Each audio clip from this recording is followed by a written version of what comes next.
Hola, mi nombre es Henry González y en esta ocasión en HC Academy vamos a hablar un poco sobre la simulación de dispersión de Rutherford. Para ello le damos clic sobre la simulación. Esta simulación pertenece a la página pet.colorado.edu.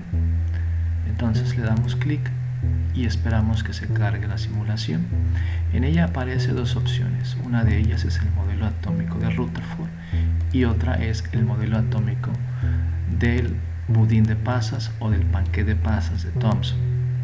Primeramente entramos en esta parte y entonces observamos que existe una distribución de carga positiva, la cual tiene incrustada ciertas partículas de carga eléctrica negativa en analogía a las pasas en un panqué. Entonces vamos a observar qué pasa si le emitimos partículas alfa, es decir, núcleos de helio. Vemos entonces que salen núcleos de helio, que son 2 neutrones y 2 protones. Vemos que estas partículas, a pesar de que tienen una carga positiva, interactúa prácticamente muy débilmente con la distribución de carga positiva. ¿Ok? Vemos entonces que también en la simulación podemos incrementar la energía de estas partículas alfa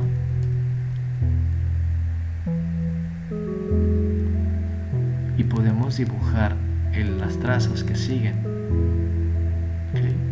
Vemos que básicamente siguen trayectorias perpendiculares o rectas respecto a esta referencia. Podemos disminuir su energía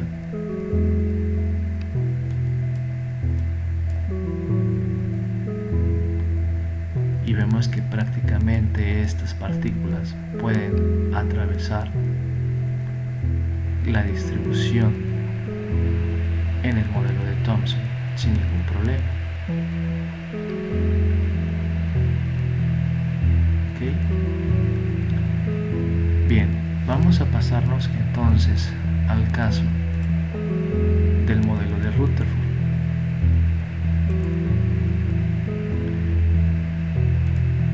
En el modelo de Rutherford, recuerden que ya tenemos un núcleo donde existen ciertos neutrones y existen partículas positivas que llamamos protones, pero no existe una distribución uniforme de carga positiva como en el caso del modelo de Thomson. En este modelo los electrones se encuentran fuera del núcleo. Entonces vamos a observar qué pasa cuando le mandamos partículas alfa, que son núcleos mucho más pequeñitos que interaccionan con un núcleo mayor.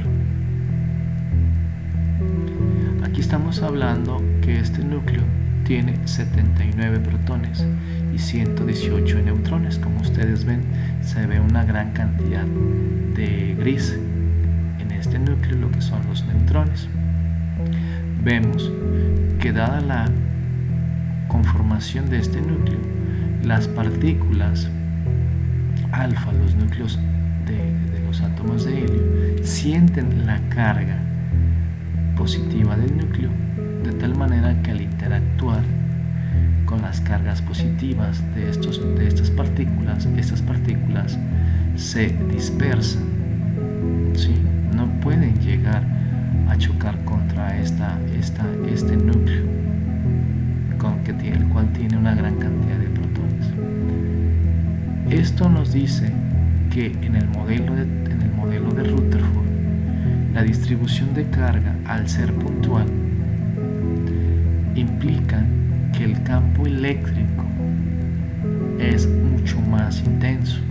El campo eléctrico es más intenso, por lo tanto la fuerza eléctrica de Coulomb que experimentan las partículas alfa contra el núcleo que hemos puesto como prueba es muy intenso, y básicamente vemos que se están repeliendo, puesto que existe la interacción de una gran cantidad de una partícula puntual con una gran cantidad de carga positiva versus una partícula puntual. Cargas del mismo signo se repelen, ¿sales?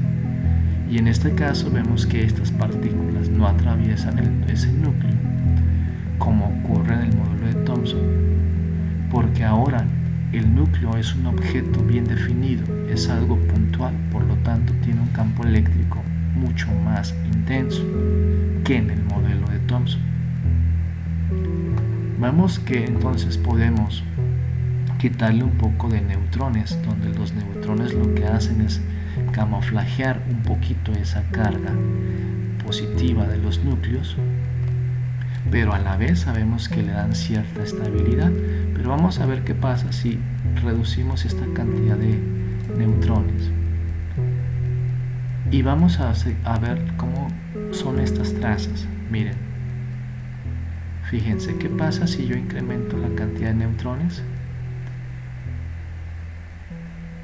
Vemos que si hay una mayor cantidad de neutrones, los núcleos, las partículas alfa pasan más cercas al núcleo objetivo, ¿sales? Pero aún así no hay una partícula alfa que lo atraviese, lo que sí ocurre en el modelo de Thomson. Si incrementamos el número de protones, vamos a ver que estas partículas alfa se desvían todavía más, ¿sales? Puesto que el campo eléctrico es todavía más intenso. Si disminuimos el número de neutrones, vamos a ver que todavía hay una mayor desviación de estas partículas alfas. ¿Ok? Podemos también pasar en esta simulación al caso donde tenemos diferentes núcleos.